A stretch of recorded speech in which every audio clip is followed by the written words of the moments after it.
The first thing that caught my eye was not the water, the spillway, or the fresh tire tracks in my gravel. It was a strip of bright orange paper stapled crookedly to the concrete face of my spillway. In thick black print, it announced a $48,750 HOA fine on a flood control dam the county had permitted me to build. The second thing I noticed was the woman who had decided she had the authority to put it there. She was in a white blazer and pearl earrings, standing on the wet apron of my dam in low heels that had no business anywhere near gravel runoff or a working spillway. Behind her, a man in a polo shirt pushed a measuring wheel along the crest of my earthen berm.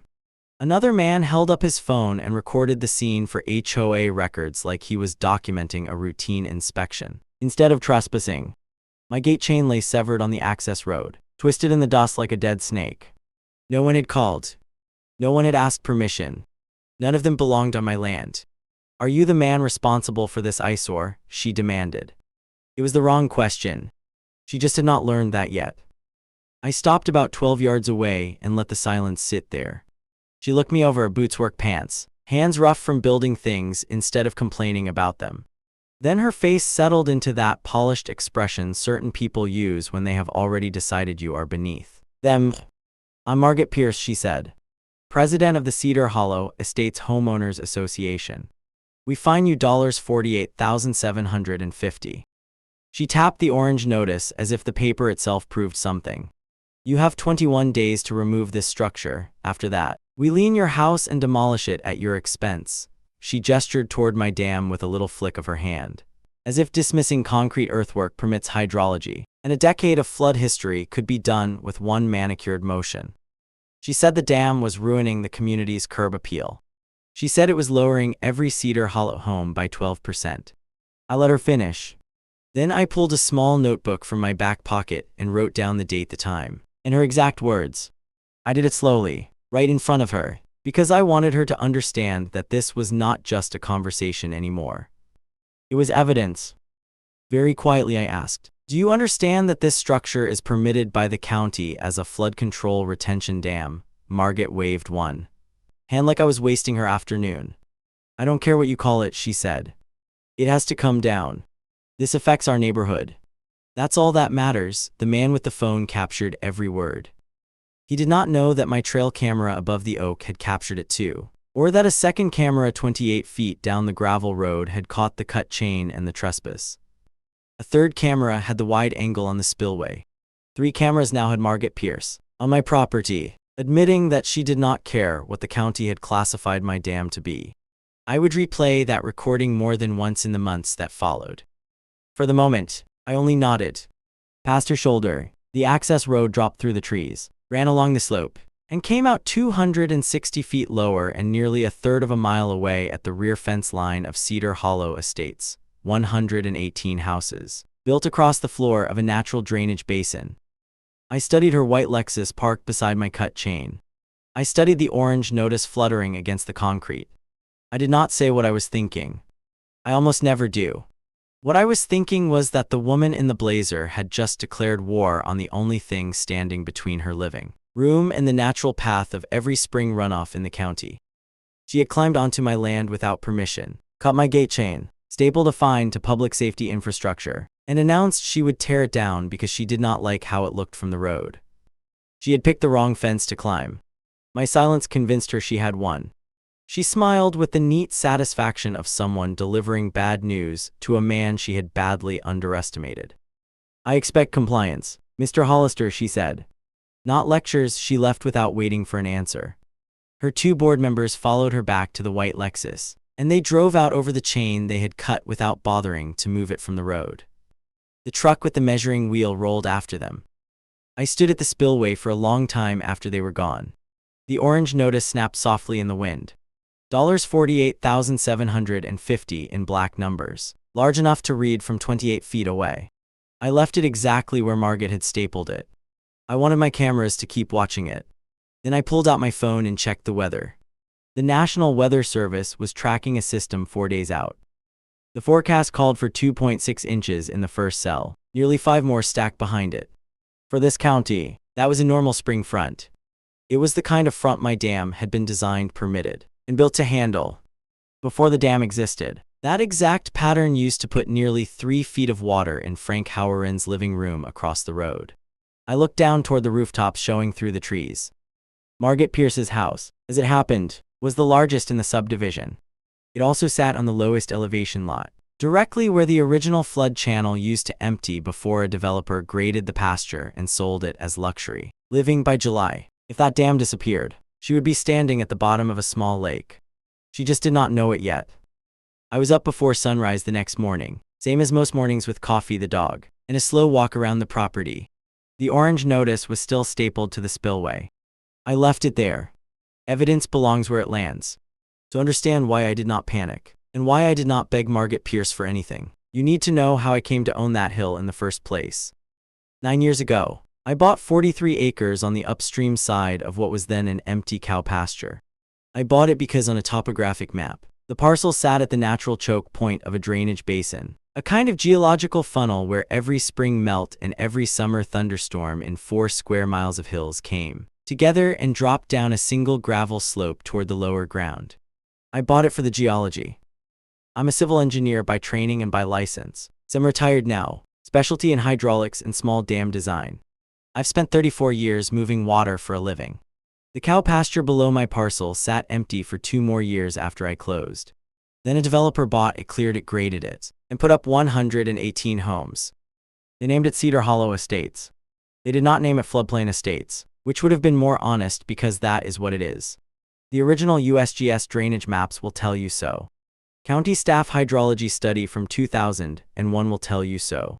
The 2-foot floods of 2011 and 2016 told everybody in the neighborhood so in their living rooms in waterlogged drywall, and ruined hardwood and a great many insurance claims. I built the dam in 2021. Let me be precise about what kind of dam it is because the word does a lot of work in people's heads. It is an earthen retention berm 16 ft at its tallest point with a concrete spillway. County staff classifies it as a Category 2 minor flood control structure, the technical name for the small private dam that quietly keeps a neighborhood from getting flooded. I built it in 2021 with county permits, a stamped hydrology study, an engineering seal, in my own hands and my own money. The county was thrilled. They had been trying to find a way to fix the Cedar Hollow drainage problem for a decade. And as the county engineer told me at the time, a private landowner solving it on his own dime is frankly a miracle.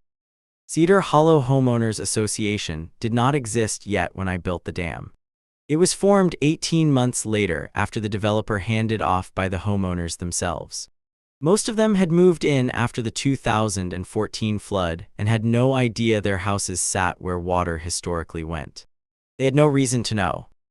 The dam was already there doing its quiet job, and the basin behind it filled up and drained down with every storm, and nobody downstream got wet anymore. By the time Margaret Pierce ran for HOA president, the flood problem had been solved long enough that nobody remembered there had ever been one. That, I think, is what made the rest of it possible. I learned about Margaret Pierce. The way you learn about a particular kind of weather system through the people it is already damaged. I drove across the road that morning to see Frank Howerin. Frank is 78, a retired plumber, and his front porch faces my driveway. He remembered the 2009 flood and the 2014 flood and the 2 ft of water that went through his living room each time. He also remembered the day my pond filled up for the first time and the next big storm came through and nothing happened. And he had walked across the road in the rain to shake my hand. I sat on his porch and told him about Margaret at the spillway. Frank set his coffee cup down very carefully on the porch rail. $48,750, he said. $48,750. He looked at me for a long moment. Then he started to laugh, the dry, surprised laugh of a man who has lived too long to be shocked by people anymore. Son, he said, that woman has been on a tear for 18 months. She fined the Ruizes $1,250 for the color of their front door.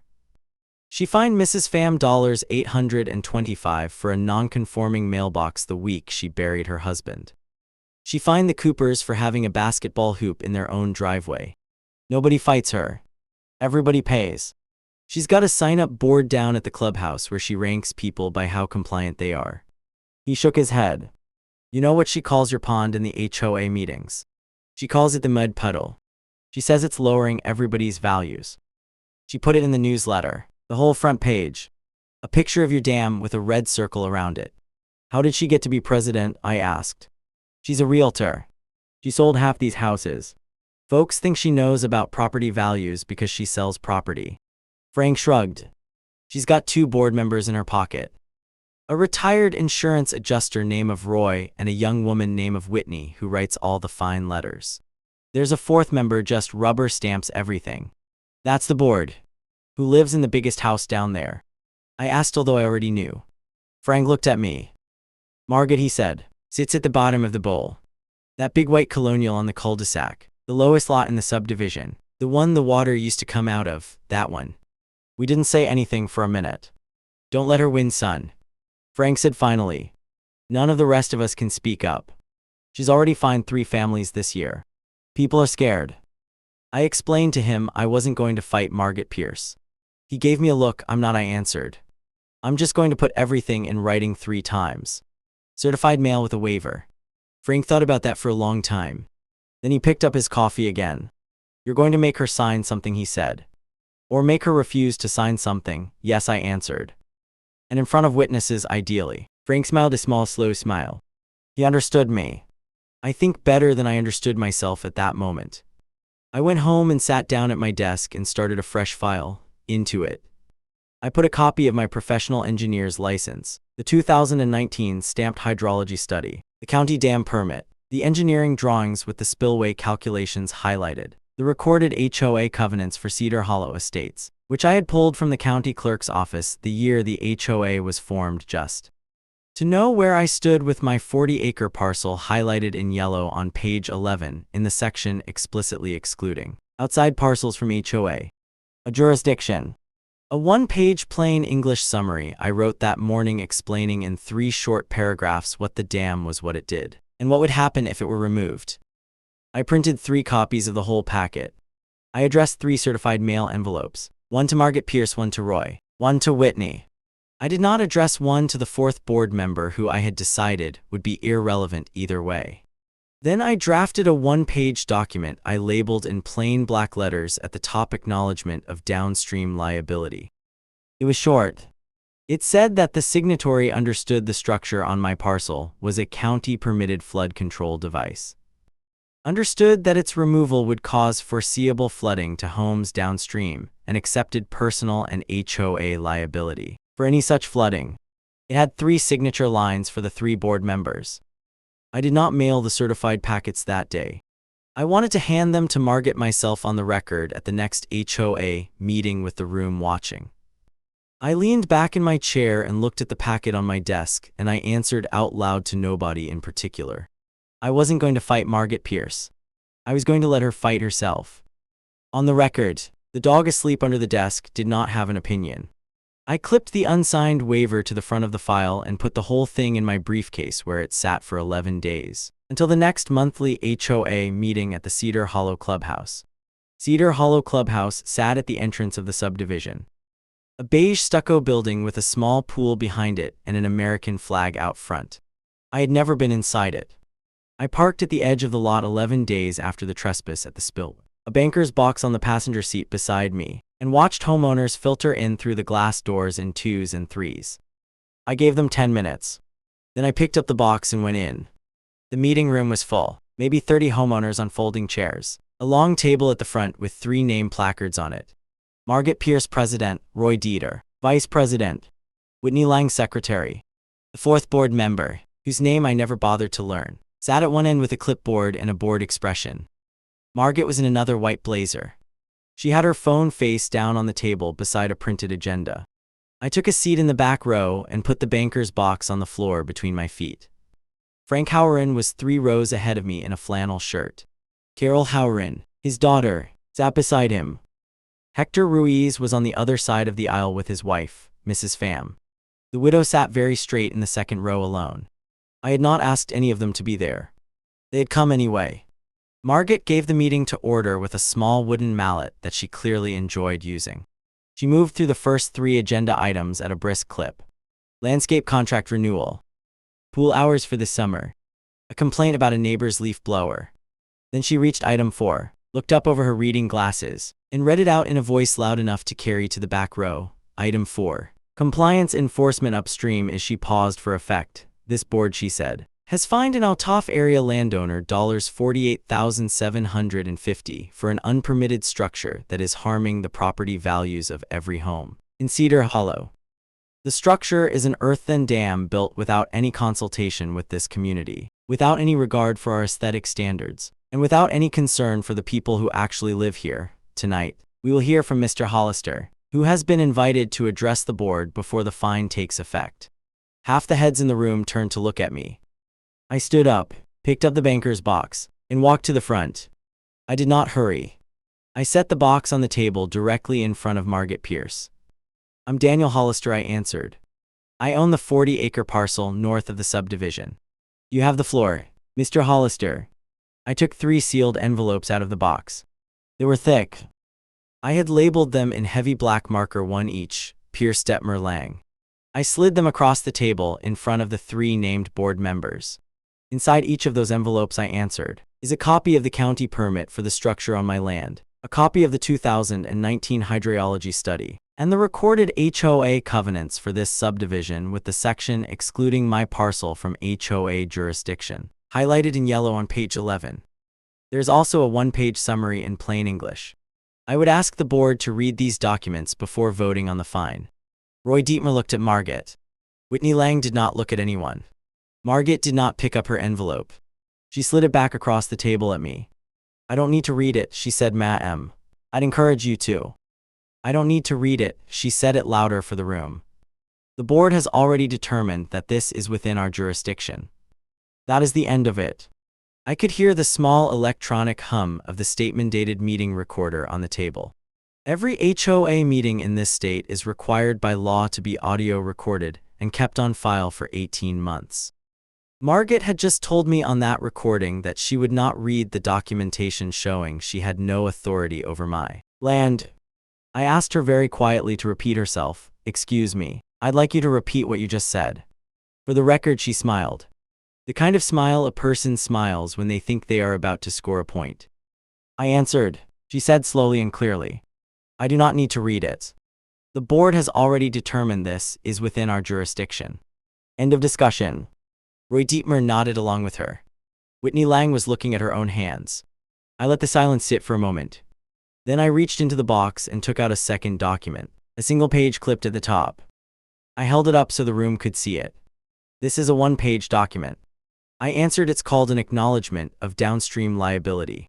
It says in plain language that the HOA has been informed the structure is a county-permitted flood control device, and that the HOA accepts responsibility for any flooding that occurs downstream if the structure is removed.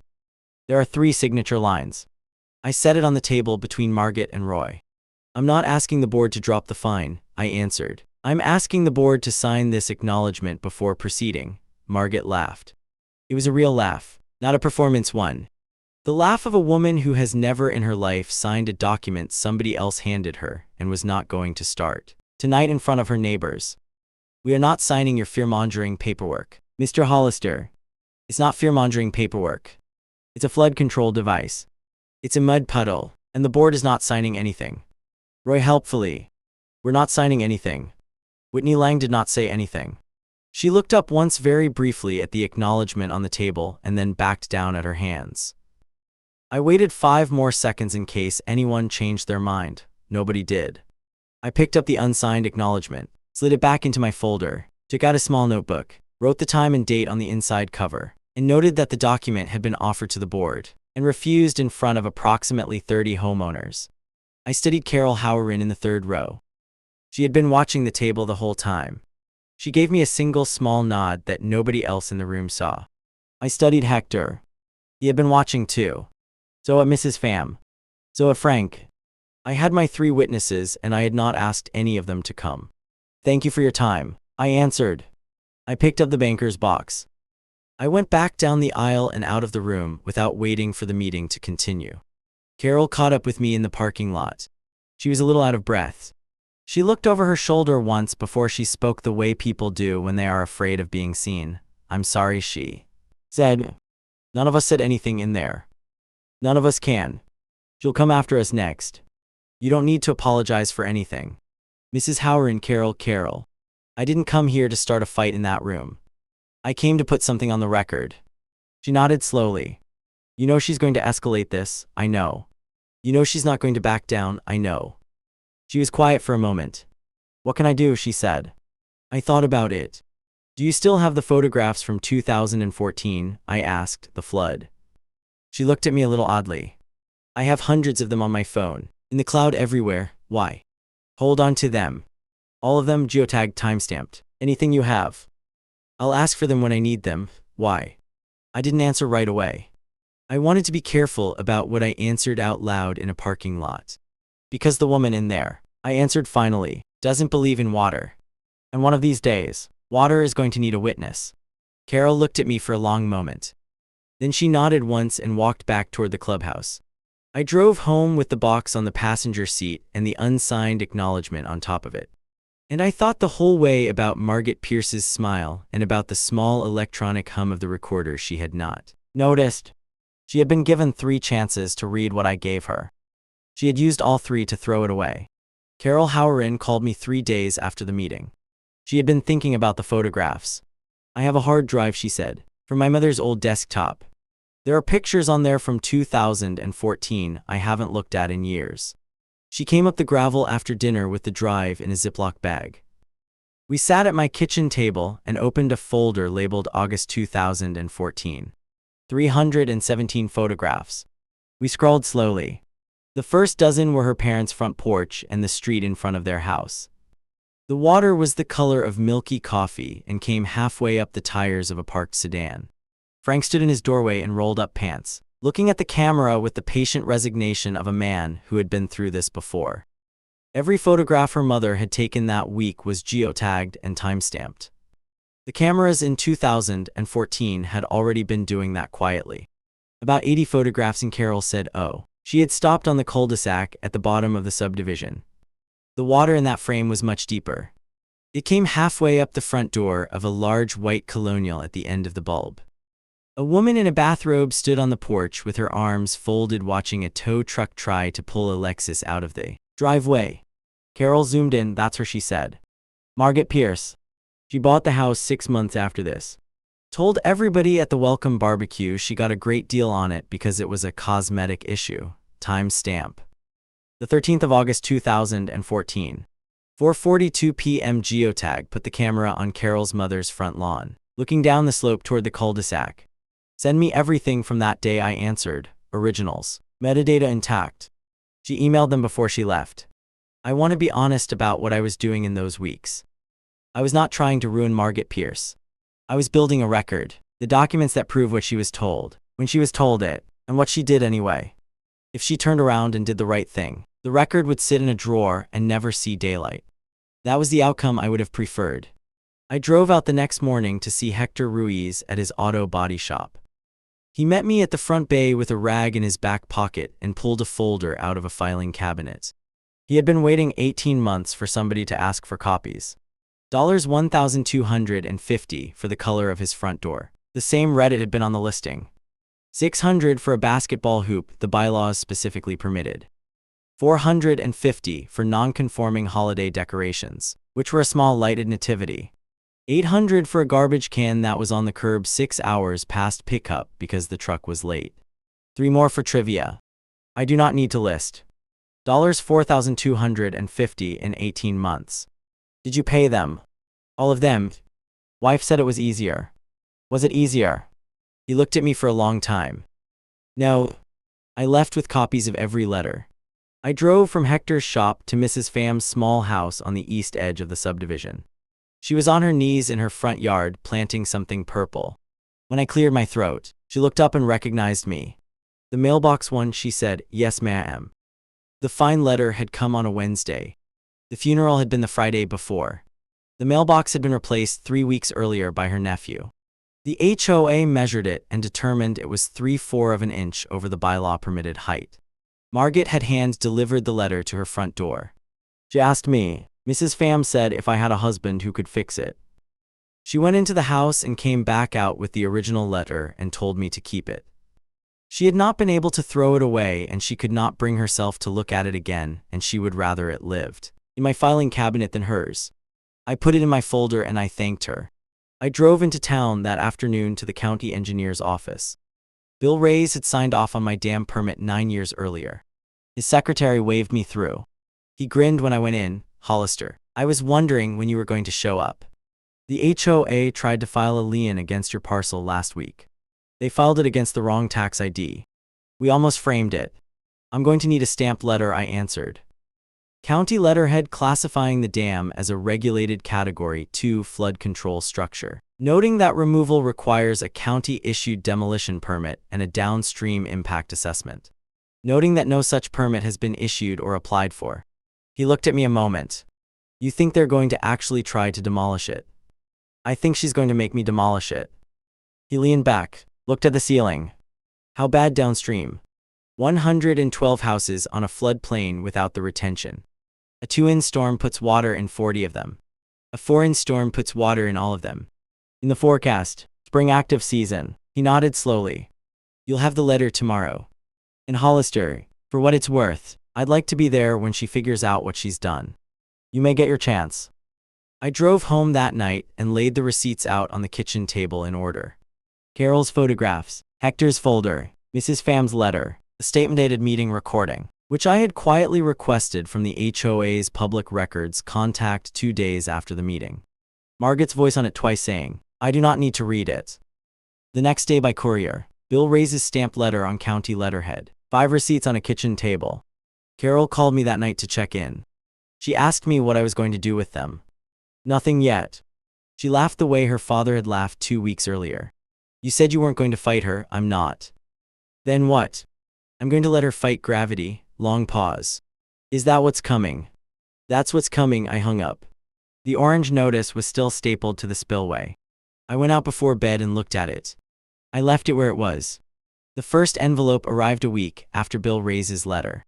It came from a law firm in town on heavy cream paper addressed to me by name. The firm represented Cedar Hollow Estates Homeowners Association. The letter informed me that the $48,750 fine had now been formalized as a lien against my property, and that if I did not remove the dam within 10 business days, the HOA would be sending its own contractors onto my land to perform the demolition. I read the letter twice. Then I called the county clerk's office and asked them to pull up the lien filing. The clerk on the phone, after a minute of typing, said, "Sir, this lien is filed against parcel number 412,708B. That parcel doesn't exist. It doesn't exist. There's a 4,127-08 and there's a 4,127-09. There's no 412,708B in our system. They invented a tax ID." I asked her to email me a copy of the filing. She did. I added it to the folder. The HOA board, I would later learn, voted 4-1 to proceed with demolition. Whitney Lang abstained for the first time in 2 years on the board. Margaret and Roy and the 4th member voted yes. The vote was on the meeting recording, which I requested and received 2 days later. Let me explain about the morning the contractor came up. The gravel road. It was a Tuesday. The forecast for the following week was already on my desk. 2 in the first cell and 4 behind it. I was on the back porch with coffee when I heard the truck. It was a flatbed with a small excavator chained on the back. Margaret's white Lexus came up the gravel behind it. A county deputy's vehicle followed her, lights off. They stopped at my gate, which I had replaced and chained the day after Margaret first cut it. I went down to the gate with a folder under my arm. Margaret got out of the Lexus in another white Blazer. The deputy got out of his cruiser. He was a young man, maybe 30, with the kind of careful, neutral-faced deputies wear when they have been brought somewhere they suspect they do not need to be. "Mr. Hollister," the deputy said. "I'm Deputy Owens.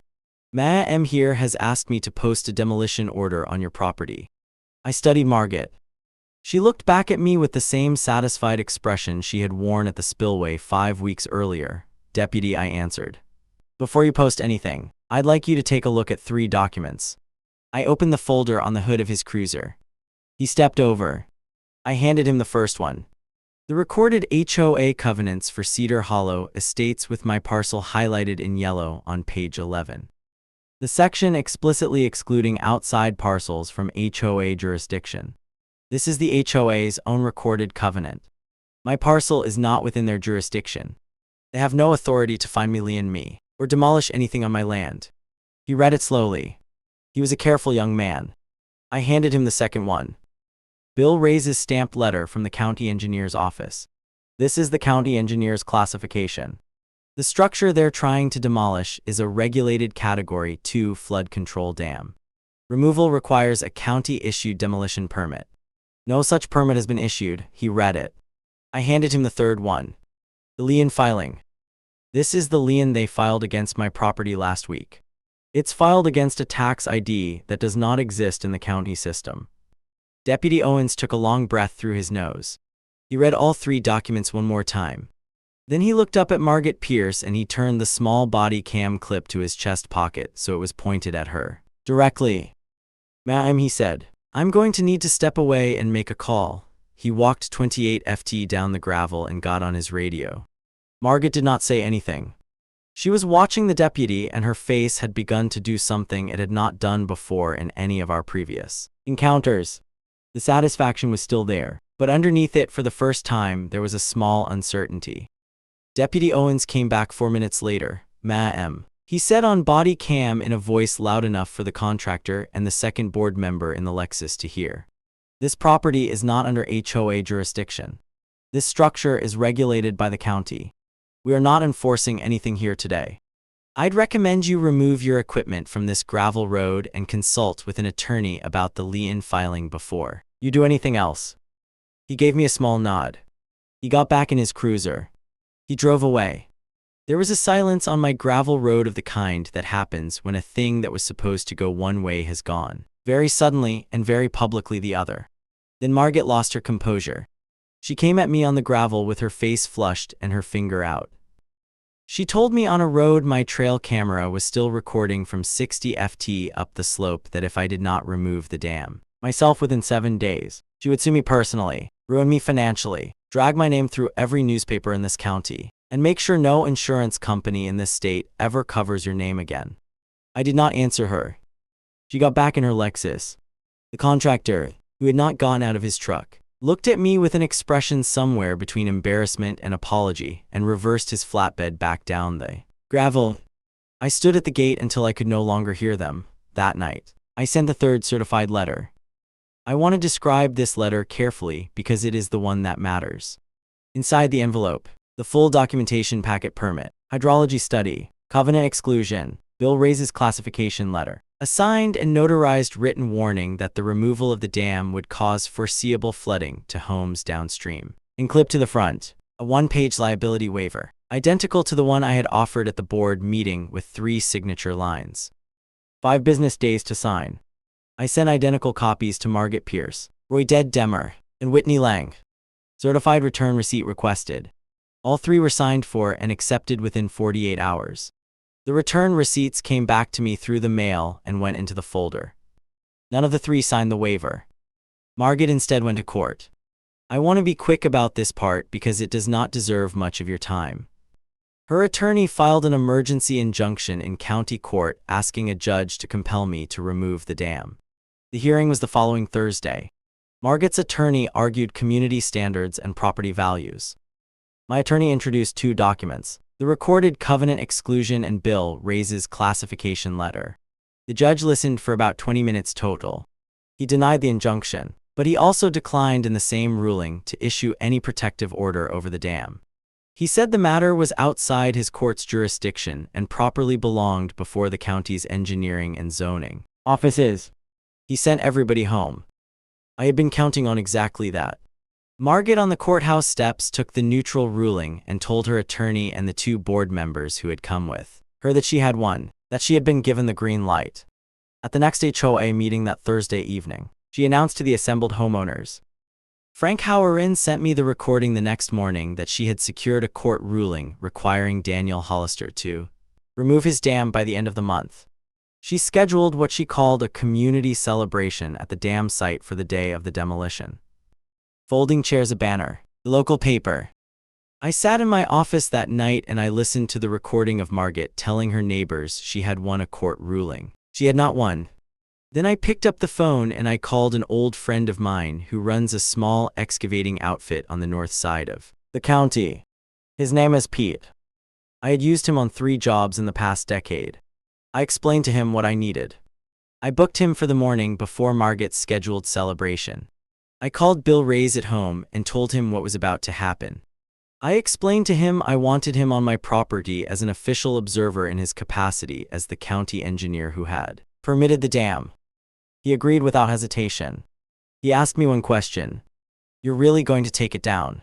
"I'm going to take it down exactly the way she demanded." And then I looked out the office window at the western sky. The clouds were already starting to organize themselves out beyond the ridge 3 days early. And then I answered, "I'm going to stand on my porch and watch what she does next." I hung up the phone. The forecast for that week called for 2 inches of rain. The forecast for the next week called for 4.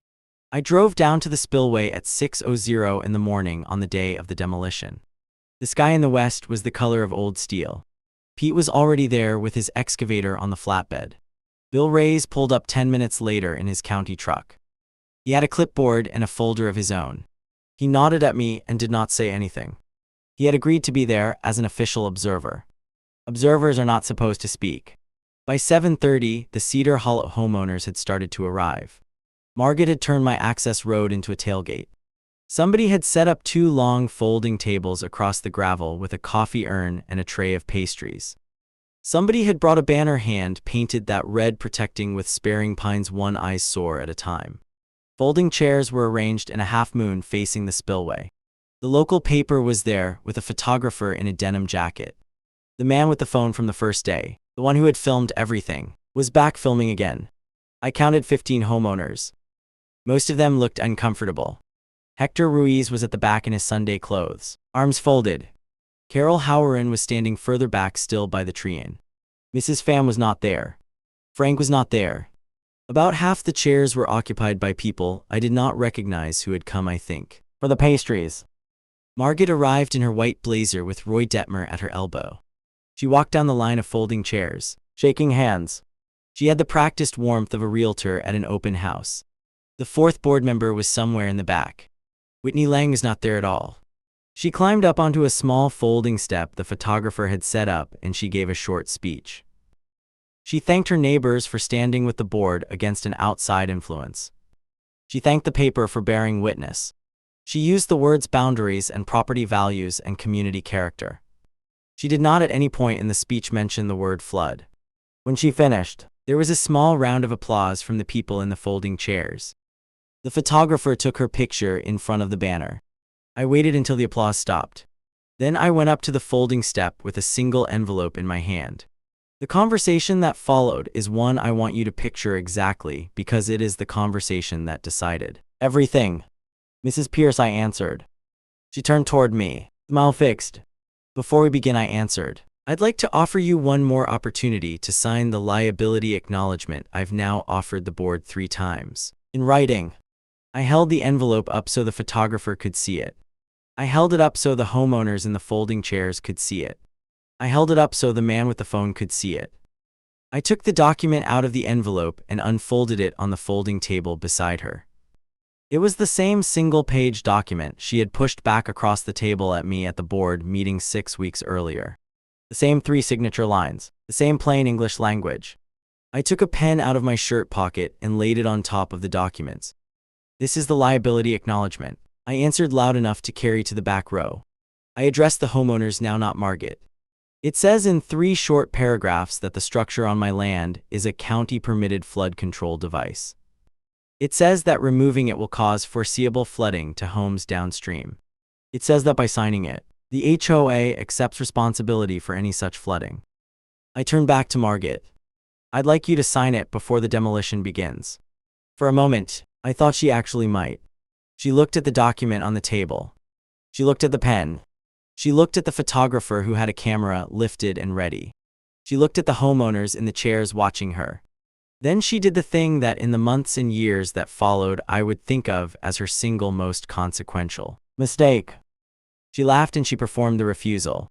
She laughed loud for the crowd and she pushed the document back toward me across the folding table. Pushed it the same way she had pushed it back 6 weeks earlier, and she said in the kind of voice a realtor uses when she wants a story to be remembered, "We are not signing your fear-mongering paperwork, Mr. Hollister. This is just a mud puddle. Demolish it." The photographer took the picture. I know exactly what the picture looked like because I would see it on the front page of the regional paper 4 days later. Margaret Pierce in her white blazer, mid-laugh hand pushing a pen away. The acknowledgement document spread out on the folding table beneath her. The banner in the background. I folded the document. I put it back in the envelope. I put the envelope back in my folder. Bill Ray's 28 FTOA did not move. His face was the same flat professional face he had worn since he arrived. He noted the time on his clipboard. I nodded at Pete. Pete started the excavator. I want to describe what we did next because it matters and because there is a version of this story where I am the villain, and I do not want to tell you that version. I did not blow the dam. I did not breach it. I did not cause an uncontrolled release. I had spent the previous 2 days clearing the existing drainage easement that ran from the foot of the spillway down through a strip of county-owned rough-way and out into a natural creek bed that bypassed the subdivision entirely. The easement had been engineered into the dam's original design specifically for this purpose. It had never been used. Pete cut the spillway in a controlled grade. He lowered the earthen berm and measured passes. He let the pond drain down the easement over the course of the day slowly on a rate Bill Ray's timed on his stopwatch. Not a single gallon of my pond water reached any house in Cedar Hollow Estates, not one. By 4 in the afternoon, the basin was empty. The dam was gone. The orange notice that Margaret had stapled to the spillway 5 weeks earlier sat on the bare concrete pad where the spillway had been. I picked it up before Pete left. I folded it carefully and put it in my folder. The homeowners drifted off in 2s and 3s. The pastries were gone. The banner came down. Margaret posed for one more picture with Roy and the 4th board member in front of the empty basin. All of them smiling. Whitney was still not there. Bill Ray's came over to me before he left. He stood beside me for a minute looking at the empty basin. "You did everything you could," he said quietly. "I did. You're sure you want to ride this out?" "I don't have a choice anymore. The forecast didn't change." He nodded slowly. "I'll be at my office tomorrow, all day." He shook my hand. He drove away. Pete loaded his excavator onto the flatbed and pulled out down the gravel. Margaret's Lexus had been gone for an hour. The folding tables and the chairs were gone. The banner was gone. I stood alone on the access road for a long time, looking at the empty basin where the pond had been. The sky in the west had gone from old steel to bruise. I went up to the house. I made a cup of coffee. I sat on the back porch and I watched the storm cells on the radar app on my phone. I did not turn the porch light on. I did not call anyone in the subdivision. I did not warn anyone. I had warned them 3 times in writing, certified with witnesses, with a pen offered in front of a newspaper photographer. I had run out of warnings. The first cell crossed the ridge a little after 11 that night. I could hear it before I could see it. That low, continuous press of rain on the metal porch roof. That means the system is settling in, not passing through. I sat with my coffee and I watched the radar. By 2:00 in the morning, the rain gauge on my barn read 1 3/4 in. By 3 it read 2 1/4. The first cell hit at 3:47 in the morning. 2 in of rain in the first hour. 4 more over the next 18. I was awake for all of it. I sat at my kitchen table with the lights off and watched the radar pull a wide blue band across the county. By 4:00 in the morning, my rain gauge was a 3 in. By 6 it was at 4 1/4. I did not need to go down to the subdivision to know what was happening. I had built the model in my head a decade ago. And I had run it many times in many weather conditions. And I knew exactly what a 4-inch storm did to 112 houses on a floodplain with no retention upstream. At 6:30, the first phone in Whispering Pines started ringing 911. County staff dispatch logs would later show 47 calls between 6:30 and 8:00 in the morning from 43 different addresses inside the subdivision. Water in the kitchen, water in the garage, water rising on the first floor, a car floating in a driveway. A retired couple stuck on the second floor with the power out, no injuries, no deaths. 46 homes took water. 12 of them took it badly. Margaret Pierce's house took 4 feet of water in the living room. I want to be precise about that house because it is the house this whole story has been pointing toward. And you deserve to know it ended up exactly where it began. It sat on the lowest lot in the subdivision at the bottom of the cul-de-sac on the exact patch of ground where the original drainage channel used to dump out. The 2014 photographs Carol Howerin had given me 6 weeks earlier showed water halfway up the front door of that house, with a woman in a bathrobe on the porch. The 2026 photographs would show the same front door with the same water line in the same morning light 11 years later. The only difference between the two storms was that in 2014 the dam had not yet been built, and in 2026 the dam had been removed at Margaret Pierce's insistence. At 8:00 in the morning, I sat down at my desk and I sent 3 emails. The first email went to the county prosecutor's office. Subject line: documented HOA culpability flooding of Cedar Hollow Estates. This date attached. The third certified letter with notarized warning. The signed return receipts from Margaret, Roy, and Whitney. The unsigned liability waiver. Bill Raises stamped letter. The recorded HOA covenant excluding my parcel. The second email went to the regional newspaper reporter who had been at the demolition 4 days earlier. Same subject line, same attachments, plus 1 additional attachment, a clean, high-resolution copy of the photograph of Margaret Pierce pushing the pen away. The third email went to the State Attorney General's office, HOA Oversight Division. Same subject, same attachments. I sent all 3 by 8:15. By 9 I started getting calls. The first was Frank Howerin. His house was dry. He lives well above the basin, but he had walked down to the subdivision at first light. His voice was quiet on the phone. Son, you need to know what it looks like down here. I know what it looks like. You should still come see it. I will not yet. The second call was Carol. She had been checking on the others. Hector's house was on higher ground and was fine. Mrs. Phams had taken only a few inches. Frank's was dry. The rest of the basin was not. The third call was from an unknown number at 9:40. I let it go to voicemail. The voicemail was Margaret Pierce hysterical asking, demanding that I do something, that I fix it, that I get down there with my excavator and put the dam back before it got any worse. I called the unknown number back. Mrs. Pierce, Daniel, you have to. Mrs. Pierce, I did 3 times in writing. You refused to sign the waiver in front of 15 witnesses and a photographer. There was a silence on the other end of the line. I could hear water sloshing in the background and somebody else, a man, possibly Roy, talking urgently in a room near her. Daniel, I hung up. I did not call her back. That was the only sentence I had for her. And I had said it. The regional paper ran the story at noon. Let me explain about the front page because the front page mattered more than any of the legal documents I had sent that morning. And the front page would do the bulk of the work in the weeks and months that followed.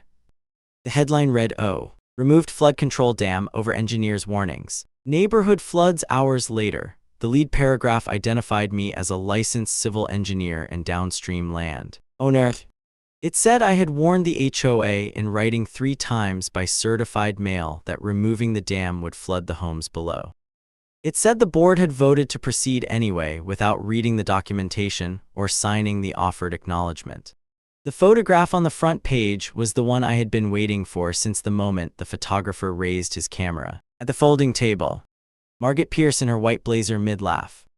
One hand pushing a pen away from her off the table. The acknowledgement documents spread out beneath her hand. The banner reading "Protecting Whispering Pines one eyesore at a time." Visible behind her slightly out of focus.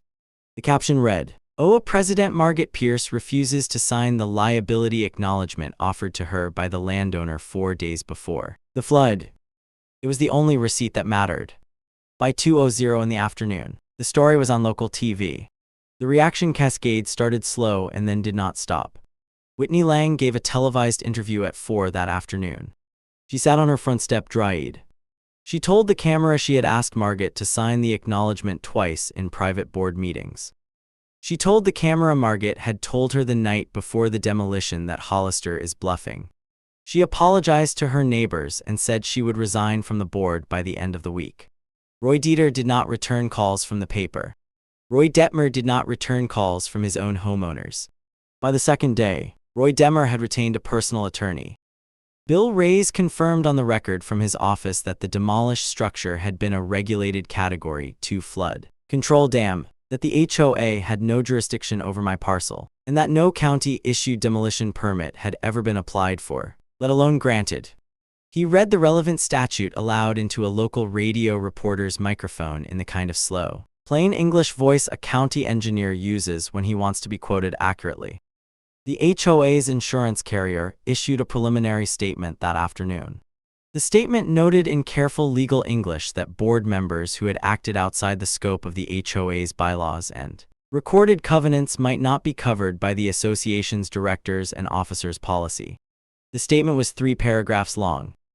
The third paragraph said this would be evaluated on an individual basis. Margaret's own homeowner insurance denied her flood claim by the end of the week. The denial letter cited the flooding as a foreseeable, warned, and documented event. That was language I recognized. I had used it myself in my third certified letter 4 weeks earlier. In the late afternoon of the day of the flood, I went down to the subdivision for the first time. I drove down the access road slowly. County staff had blocked off the main entrance to the subdivision and was running a small pumping operation. There were 2 news vans at the entrance. A reporter recognized my truck and tried to flag me down. I kept driving. I drove to the cul-de-sac at the bottom of the bulb. Margaret Pierce's lawn was a small brown lake. 2 contractors and waiters were running a sump pump from her foyer out across the driveway and into the street. A third was carrying ruined drywall out the front door and armloads. The Lexus was in the driveway with water up to the bottom of the doors. Margaret was on the porch. She was still in the white blazer from the demolition 4 days earlier. It was filthy at the hem. She was standing with her arms folded, watching the contractors, and she had not yet been able to bring herself to go back inside. I stopped my truck at the curb. I did not get out. She turned and she saw me through the windshield. We looked at each other for a long moment. She did not speak. I did not speak. There was nothing I had not already said to her in writing 3 times, certified with witnesses. There was nothing she could have said to me that the water had not already finished saying. I shifted into reverse. I backed out of the cul-de-sac. I drove up the access road, through the blocked entrance, past the news vans and home. The orange notice from the spillway sat on my desk where I had folded it. I did not say a word to her. I did not have to. The water had already finished the conversation. The water sat in the subdivision for 3 days before the county finished pumping it out. The cleanup took weeks. The legal aftermath took years. I want to give you the legal part quickly because it is the part that matters least and because by the time you hear it, I would like you to be on the porch with me looking at the new dam. County Staff Prosecutor's Office reviewed the materials I sent them and declined to charge me with anything. I had county permits on the day I built the dam.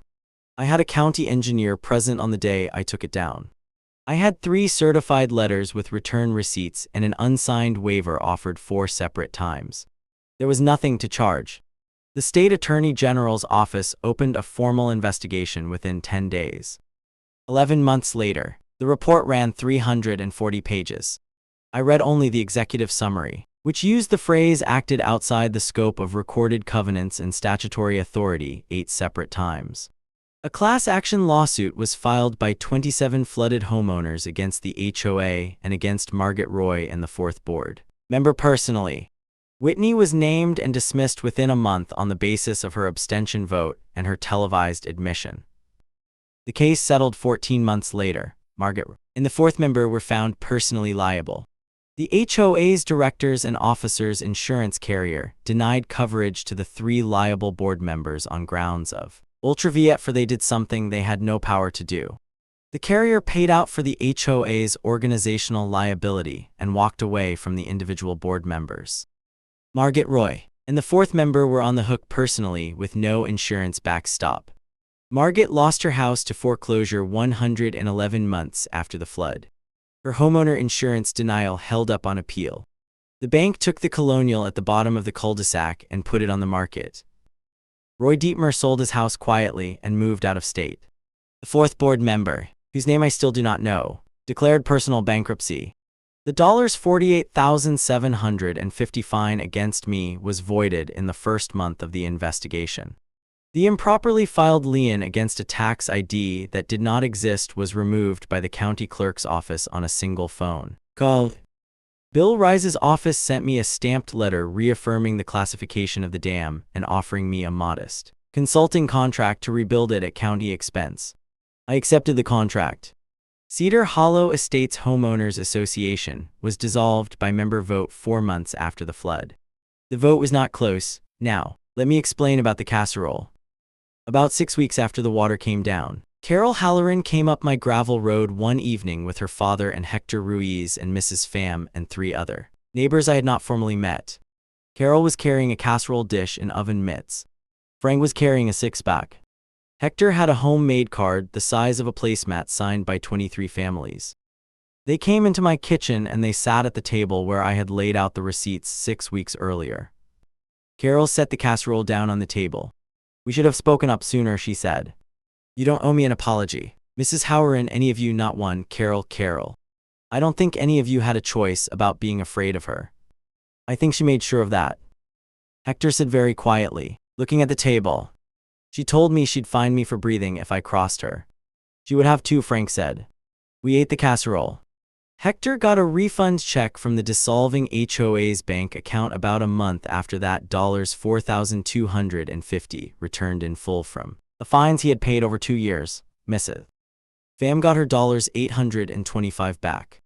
23 other families got smaller checks for fines that had been issued under jurisdictions the HOA never legitimately had. The whisper campaign about me. The one Frank had told me about on his porch the morning after Margaret first came up the gravel, evaporated overnight. Whitney Lang's televised interview circulated locally for months. The regional paper that had run the page 1 photo of Margaret refusing the pen ran a second piece about a year later, a quiet profile of me as the engineer who tried to warn them. I gave the reporter 1 interview and 1 photograph and refused all subsequent requests. I rebuilt the dam in the 2nd year. Bill Reyes and I redesigned it slightly larger than the original with a small concrete viewing platform and a county-issued informational placard explaining what a flood control retention dam is and what it does. The placard was the county's idea. Bill said he wanted the next time somebody moved into the basin for them to be able to read on a sign exactly what was protecting their house. Carol Halloran took the photographs for the placard. I let her use her mother's 2014 flood pictures with the geo tags and timestamps and the woman in the bathrobe on the porch. The pond filled up by the end of that fall. Frank's grandkids fish at the edge of it on summer evenings. Now, I want you to walk back up the gravel with me because there is one more thing I want to show you, and it is the thing that closes this story. The cut chain Margaret's people had left on the gravel road on the first morning is gone. In its place is a heavier chain with a county-issued padlock and a steel sign bolted to the gate post. The sign reads, "Regulated Flood Control Structure. Do not tamper. Authorized personnel only. County Engineer's Office."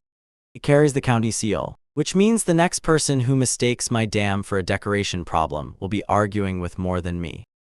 The orange notice from the spillway, the one with $48,750 in heavy black numbers, is framed on the wall above my desk. Beside it are the certified return receipts signed by Margaret Roy and Whitney. In a third frame is the regional paper from the week of the flood, the photo of Margaret in her white blazer laughing as she pushes away the pen. I look at that wall sometimes, but not to gloat. That wall is not a trophy. It is a manual. It is what I will hand to the next engineer who calls me 10 years from now and says an HOA has decided a flood control structure hurts property values. It is proof that water does not care about bylaws, committee votes, curb appeal, or the tone of a fine letter. Late last summer, I was up by the spillway with a cup of coffee while the afternoon shadows stretched across the water. A young couple had moved into the Colonial at the bottom of the cul-de-sac, the house that used to belong to Margaret. They had a little girl, maybe 4 years old, who liked to stand at the edge of the lawn and stare up the hill at the dam. When she saw me, she waved with her whole arm. I waved back. 240 feet below her, the basin where her parents had bought their first home sat dry and quiet, exactly the way it has through every spring since the dam went back in. The Colonial has fresh paint now. There is a swing set in the backyard. The HOA never came back up my road. The dam never moved again. They picked a fight with a man who builds dams. They thought they were fighting paperwork, property lines, and one stubborn homeowner. They were wrong. Every minute of it, they were fighting water. And water is the only witness that never lies.